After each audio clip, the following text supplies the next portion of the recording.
Estamos de volta aqui no Patrulha Cast, né? Esse encontro semanal do Itatiaia Patrulha, os repórteres da área policial sempre numa resenha, contando aí um pouco dos bastidores e suas impressões, né, sobre as matérias que marcaram durante a semana, né? Porque durante o factual ali, trazendo a reportagem, não dá para você ouvir ali o posicionamento do repórter, a opinião, o que ele acha. Então é um momento aí para a gente fazer um pouco dessa resenha. E ao meu lado aqui o sagaz repórter Fala, Felipe Renato. Quintela. Beleza, Quintela? Tudo certo, vamos lá. Vamos lá. Bom, gente, eu pensei em começar aqui falando de um caso que me dignou bastante, né? E muita gente no início achou que era um caso envolvendo celebridade. Não tem nada a ver com isso, né? Que é o caso da Valentina Simeone, que é sobrinho, né, da Camila Simeone, que é influenciadora, participou da Fazenda, aquela história toda. Mas, né, tadinha, ela foi vítima de um crime covarde, um crime banal, porque o pai dela, né, eles foram até o Rio de Janeiro para tirar visto para ir para os Estados Unidos, que inclusive mostra aí a fraqueza de Belo Horizonte, que não tem uma embaixada aqui, todo mundo tem que ir para Brasília, para o Rio, enfim, é outra discussão, mas é uma mão de obra danada. E aí eles foram, né, para essa entrevista e aproveitaram para ficar para ir no jogo do Galo com o Fluminense, né, isso foi na quarta-feira. E o pai dela, da Valentina, o irmão da Camila Simeone, pegou um caminho errado no GPS. Na verdade, o GPS te indica o caminho mais curto, né? Só que no Rio de Janeiro, nem sempre o caminho mais curto é a melhor opção. Então ele estava ali na via amarela, né? Se não me engano, na linha vermelha, uma dessas duas aí. E aí pegou uma ruazinha que entrou no Complexo da Maré. E aí a gente está falando do Rio de Janeiro, né? Cidade onde tem realmente territórios paralelos, né?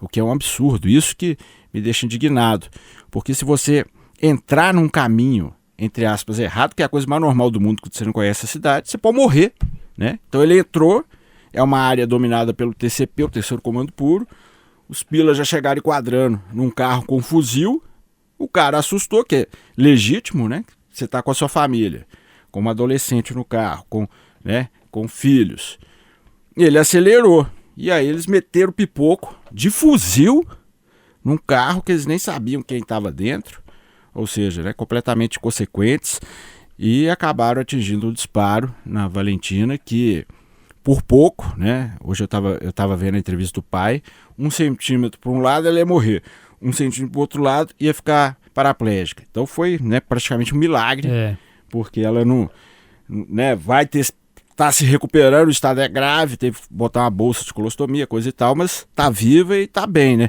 Agora, você teve no Rio esse último final de semana, né, Quintela? É impressionante esse clima da cidade, que quem mora lá já se acostumou, mas não deveria se acostumar, né? Que se você errar um caminho, você morre. Pra você ter uma ideia, Renato, assim, comparando com Belo Horizonte, eu já coloquei no GPS em BH, às vezes quando eu tô no carro tá agarrado, Cristiano Machado tá agarrado, o anel tá tudo agarrado, ele te joga por cada lugar que você não conhece, que é um sobe e desce danado, morra, mas ninguém faz nada com você, cara. Exatamente. Só se você, assim, entrar numa rua sem saída, aparecer 8 camaradas lá, e aí você der muito azar, mas assim, a gente não vê isso acontecendo aqui. Tanto que, por exemplo, muita gente corta caminho pela Serra, na Avenida Mendes, sai como é normal do mundo, né? Graças a Deus, um abraço para toda a comunidade da Serra, que eu tô falando porque é um aglomerado grande no Rio de Janeiro. Se você fizer isso, você morre. Eu tive lá no Rio, realmente semana passada aí pro Rock in Rio, e na saída, os moradores de lá falam pra gente tomar muito cuidado na saída, não só no entorno, como lá dentro também, como pegando ônibus, chegando no bairro, em todos os bairros que você vai, você tem que sair de um lugar, entrar para o outro, assim, basicamente correndo, né? A sensação deles lá é essa.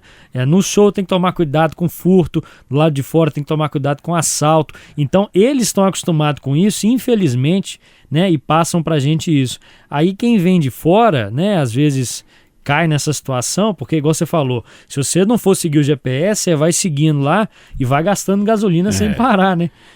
Então, os retornos, se você errar um caminho, eu tava contando pro Guitera aqui que uma vez eu errei o caminho lá na Avenida Brasil, sei lá onde que era, eu fui parar lá em Niterói, porque eu falei, eu não vou entrar nessas ruazinhas de quebrada não. Quando eu fui ver, eu tava em cima da ponte, falei, putz, aí eu tive que ir lá em Niterói voltar, mas pelo menos estou vivo, né?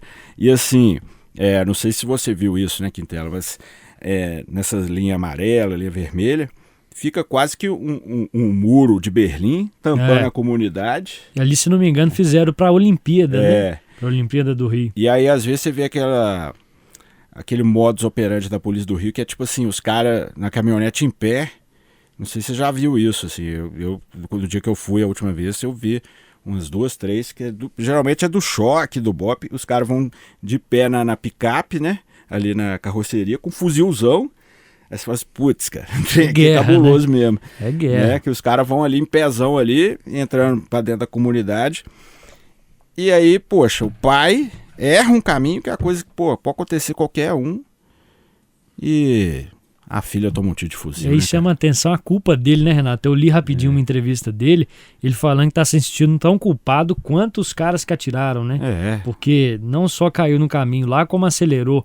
Aí muita gente vai falar assim, mas por que acelerou e tal, mas você vai pensar nisso, né? Você vê um carro cheio de cara com fuzil, mandando você parar, sabe-se lá o que ia acontecer se você tivesse parado também, né? Mas eles só iam dar uma geral, sei lá, ué, a gente não sabe. Enfim, né? É revoltante. Ele disse que ficou com medo de sequestro, né? E aí poderia ser os dois. Então, sei lá, eu entendo esse pai também, mas graças a Deus que ela tá recuperando, né? Exatamente, já tá aí começando a andar de novo. Então, força pra essa garota aí, pra Valentina. E que a gente nunca chegue nesse ponto, né, gente? Quando eu faço essas matérias de facção, não sei o que, o povo fica, oi, Renato, vocês estão obcecados com isso. Não, é porque a gente não quer que chegue nesse ponto. É um alerta, né? É um alerta, porque imagina... Você erra um caminho aí, entra numa comunidade e toma um tiro de fuzil, bicho, tá doido. Doideira, Quintela! Deus me livre, vamos chegar nesse ponto, não.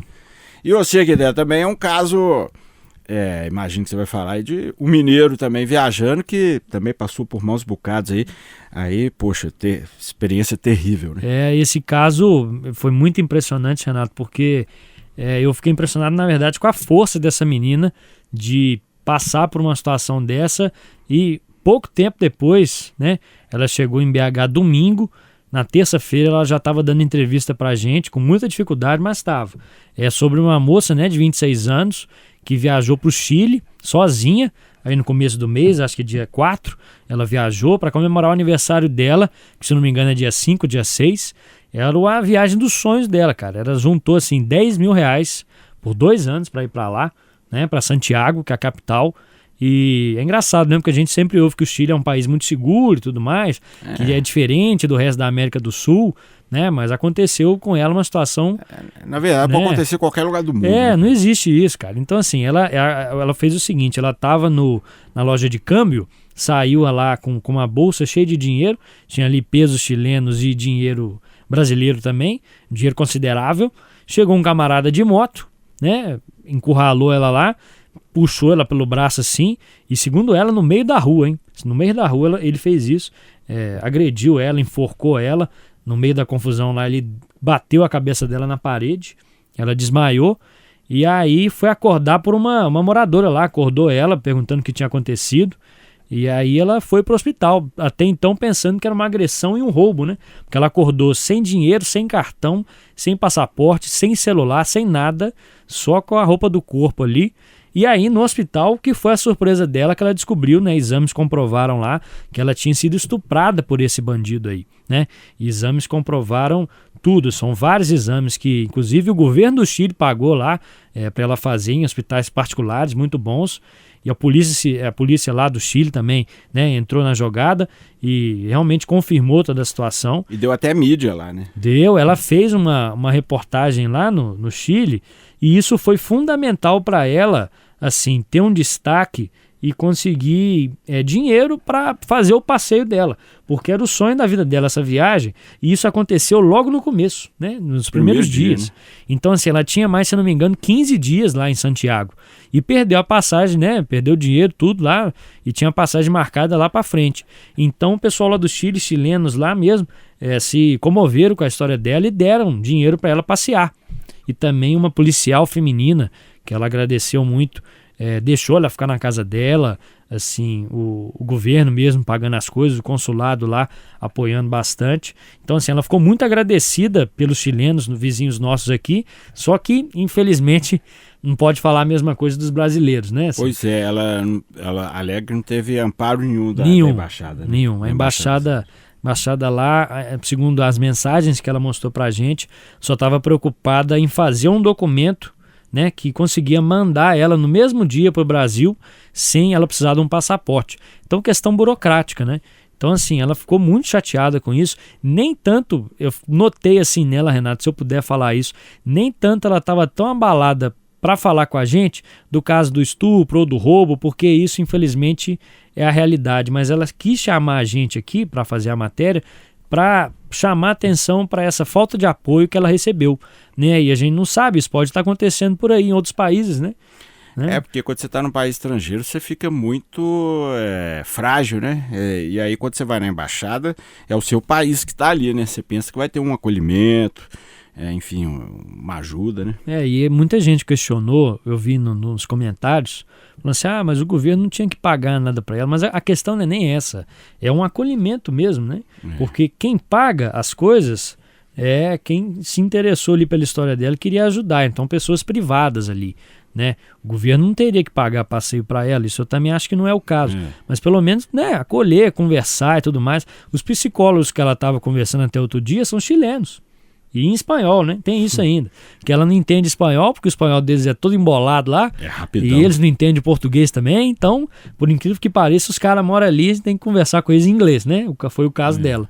Então é isso, a cobrança dela foi essa. E o governo soltou uma nota aqui pra gente, a embaixada, falando que deu todo o apoio possível, mas que não poderia comentar um caso específico, porque senão seria contra a lei de informação, né? Então aí já é outra discussão, né? Se ela que procurou a gente já sabe as informações, né? Enfim, é complicado. Então, assim, é a burocracia ou burocracia. A gente não sabe se isso é para tentar burlar assim, alguma coisa, burlar que eu digo de não realmente passar as informações, ou se é a burocracia mesmo impedindo, porque ela com certeza autorizaria, né, a divulgação dessas informações aí, tanto é que ela deu entrevista. Mas... E agora, o Quintela também, falando desses comentários, fica muita gente assim, mas essa história tá esquisita, as pessoas já começam a desacreditar da vítima, né? Isso também é complicado, cara. Isso é verdade, porque realmente é uma história bem inacreditável, tanto é que vira notícia, né? Porque... E ainda teve a questão do emprego dela, né? É verdade, teve a questão do emprego, que foi muita polêmica também. A gente ouviu os dois lados nesse caso, que ela diz o seguinte, que ela viajou, né, nas férias dela, e ela estava lá com o tempo separado para ir, só que a chefe dela viu no Instagram postagens dela falando sobre o crime, né, o que tinha acontecido, mas logo depois uma postagem dela lá, curtindo os chiles, passeando e tal, fazendo compra, uma turista normal. Segundo ela, a chefe dela não gostou disso aí, para ela tinha que ou voltar, ou, sei lá, fazer alguma bobagem lá na palavra dela, né, para quem bem entende aí, mas não, ela não fez isso, aproveitou, e segundo ela foi isso que fez ela recuperar bem para vir aqui para BH e retomar a vida. Só que aí a chefe dela ligou aqui na Itatiaia, falou que não era isso, falou que ela tinha só um contrato intermediário ali, né, de temporário, na verdade, e que encerrou o contrato dela. Então fica aquela discussão, né? Se for isso mesmo, essa moça passou um aperto gigantesco, né? Porque ser roubada, estuprada, espancada num país vizinho, sozinha, ainda perdeu o emprego? Tá doido. Né? E aquela história, né? Fica pra gente acompanhar a investigação lá, vai ser difícil, mas tomara que o cara seja preso, né? E fica aí esse alerta, esse protesto mesmo contra a frieza da embaixada brasileira. E aí, infelizmente, é aquele negócio, é o que ela falou para as mulheres, né? Porque tem aquela questão, muita gente fala, viajou sozinha e tudo mais. Mas era o sonho dela, né, cara? Não, e ela deveria poder viajar do jeito que quiser, né? Então a pessoa não pode viajar mais sozinha, pelo amor de Deus. E não tinha nenhum cuidado que ela poderia tomar ali que, né, impediria uma situação dessa, né, infelizmente. É isso, Quintela. Vamos acompanhar, né? Valeu aí, meu irmão. Valeu, Renato. Bom programa aí. Tamo junto. Muito obrigado a todo mundo que assistiu o Patrulha Cast. No radinho a gente continua e se você estiver no YouTube, curta e compartilhe.